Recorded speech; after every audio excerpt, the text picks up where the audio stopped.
Agora somos o Nixon. Vem ser com a gente. Olá, tudo bem? O Tá na Rede de hoje vai falar de conexões sociais. Fica aí para você saber de que nós vamos falar.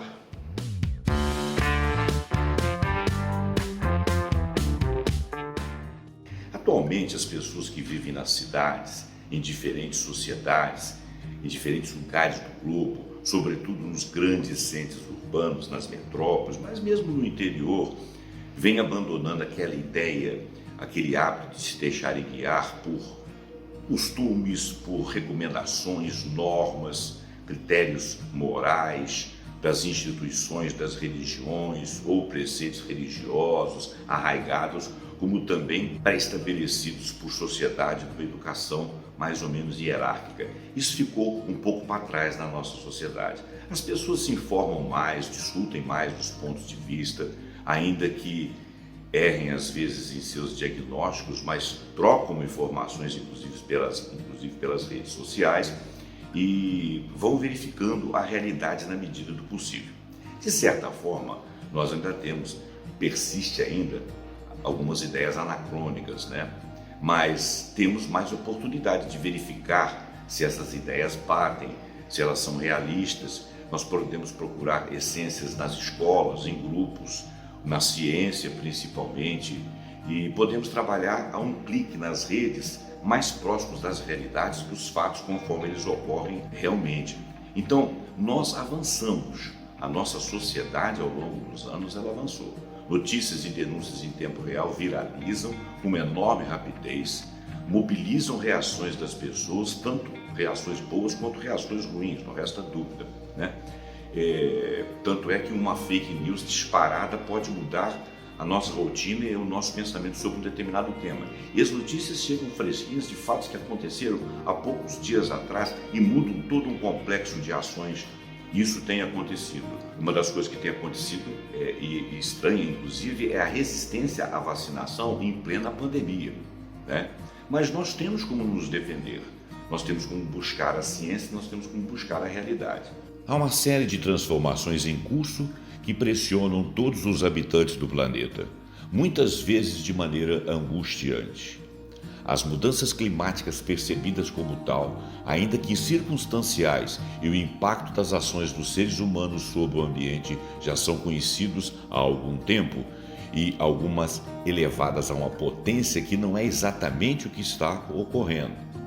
Às vezes são fatos e casos passageiros, como muitos que ocorreram no passado, mas às vezes não. São mudanças que podem repercutir profundamente em nossas vidas, seja quais forem as causas antropogênicas ou não. Existe uma instabilidade e existe uma certa solidão. A urbanização desenfreada, as migrações desordenadas, a falta de comida ou alimentação excessiva e desregrada são frutos de uma modernidade sem controle ou mal avaliada. Pelo menos 82,4 milhões de pessoas deixaram seu país natal por conta de conflitos, guerras. Estes refugiados, ou a alocação desses refugiados, teve uma queda dramática com o advento da pandemia. Além disso, trabalho e emprego vêm se tornando cada vez mais flexíveis, temporários e governados por aplicativos que, o mais das vezes, não dão qualquer segurança à pessoa que trabalha através deles. A estabilidade das pessoas no trabalho, ou subremuneração, ou subcontratações, deixam as pessoas sem perspectivas de poderem contar com o seu provento por um estimado tempo. Todas essas situações de maus empregos, baixa qualificação, desprestígio e até desemprego atuam sobre a insegurança geral, e agora acresce a pandemia, que não estimamos datas para que haja definitivamente a tal volta à vida normal. Persiste uma cultura individualista, onde o importante é o sucesso, a revelia de outrem e o mais rápido possível.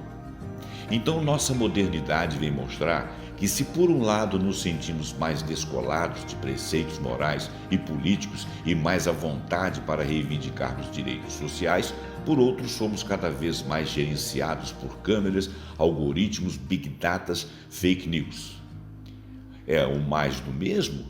Cada vez mais particularizados ou mais o nosso mundo particular.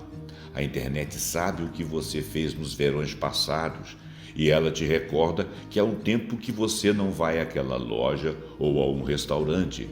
Sente a falta do seu cartão de crédito disponível, que às vezes está indisponível. Mapeamos o mundo, mas também somos mapeados por ele num verdadeiro labirinto cheio de armadilhas e de ilusões de ótica. Os terapeutas Ilana Pensky e Marcelo Ribeiro, em seu último livro, Saúde Emocional, dizem o seguinte: nosso tempo é escasso. Quase nunca conseguimos parar e interpretar os fenômenos que nos cercam. Somos impelidos a agir, a navegar mares revoltos, ir em busca de um segundo emprego para ter mais recursos para pagar uma pós-graduação, sem esquecer a academia das primeiras horas da manhã ou do início da noite, a família, filhos, namoro. A incerteza tem sido um componente natural de qualquer análise ou perspectiva de futuro e ela ocupa uma posição cada vez mais central em nosso mundo que se globaliza a passos largos. Para onde vamos? É uma pergunta. Quem são nossos parceiros nessa empreitada? O que legitima nosso jeito de ser e de estar na Terra? Que tipo de garantia podemos esperar das instituições que nos empregam e nos governam?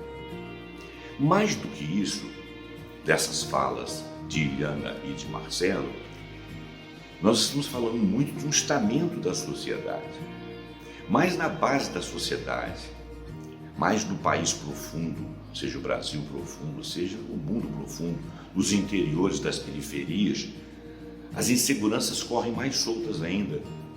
Intempéries de toda a natureza, desemprego, necessidades que toda hora pululam na nossa frente, ou talvez não sejam necessidades, mas que as pessoas querem adquirir, querem manter, querem oferecer a si próprios e a seus filhos. Que mundo é esse? Aqueles que nos representam? Nossa espécie se desenvolveu criando links de afeto para tornar viável neste mundo a nossa vida a um meio avassalador e cruel, como outras espécies nos ameaçando por nossa fraqueza corporal.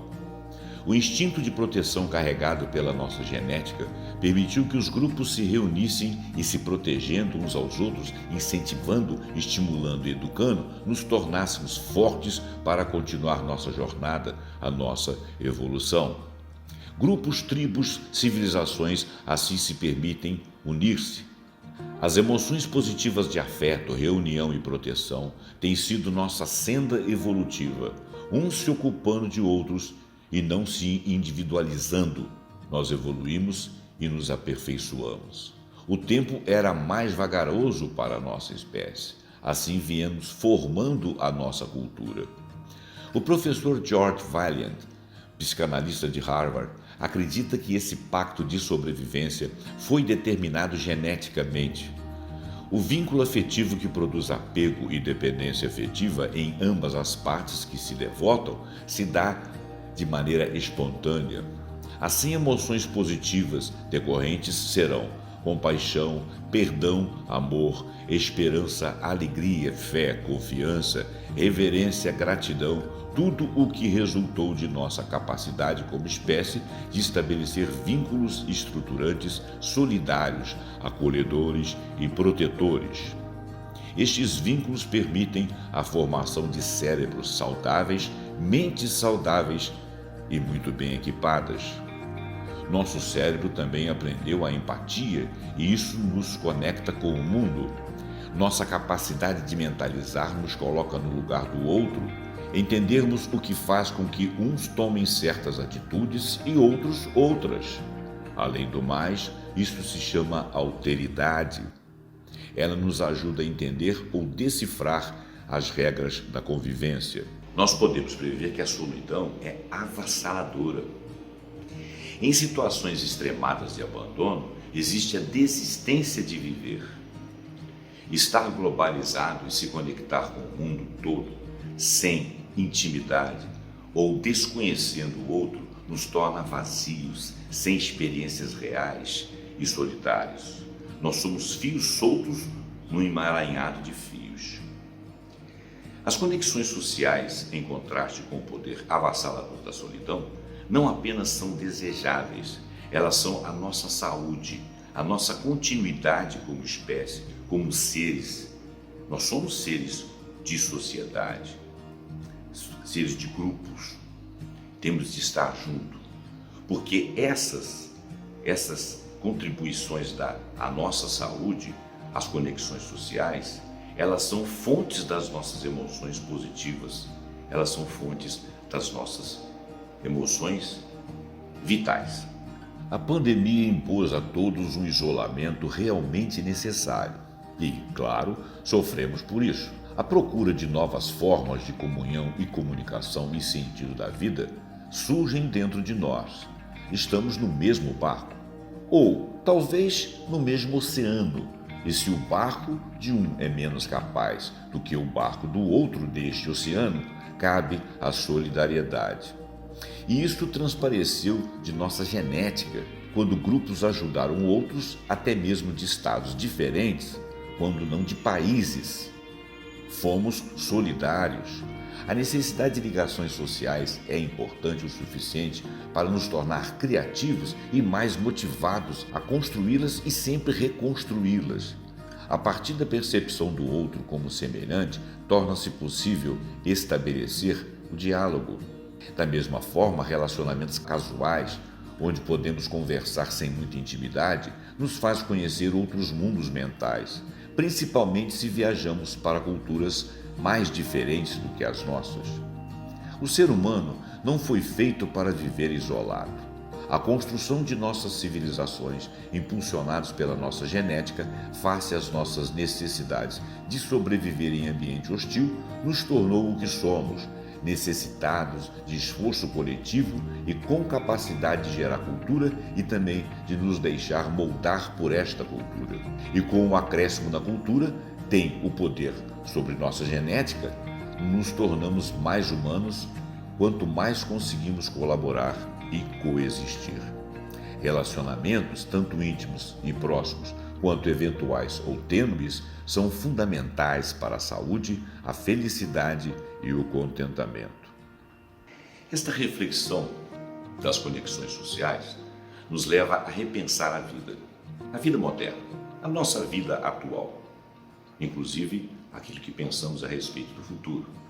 Se dentro do isolamento nós conseguirmos a alteridade, o respeito a outras culturas, a nos dispensar do isolamento e de não viciarmos em manobras virtuais a que nos devassam, mas que também nos damos a conhecer, manteremos o isolamento psíquico e com ele a solidão, se nós mantivermos todo esse status quo. A ideia aqui é estar junto, mesmo quando afastados. Assim, vamos focar nas ações solidárias e na compreensão das realidades de outro, nas suas situações últimas à nossa volta, aceitando, não estigmatizando, não faccionando ou segmentando em grupos, formando bolhas, desentendendo com os assuntos alheios, deixando de usar da empatia, deixando de ver o outro ou excluindo grupos, pessoas deficientes, velhos, crianças, pessoas diferentes. A ideia é que mesmo afastados, nós estejamos juntos em coração, que o abraço, que ainda não pode ser plenamente físico, possa ser um abraço espiritual, um abraço emocional, um abraço de dizer que estou aqui e estou te olhando nos olhos, mesmo que por uma tela. O Tá na Rede fica por aqui. Se você gostou desse vídeo, você curte, compartilha, por favor, dá o like, assine o nosso canal, acompanhe a gente aqui pelo DMTV e pelo vaiali.com e até o próximo Tá na Rede.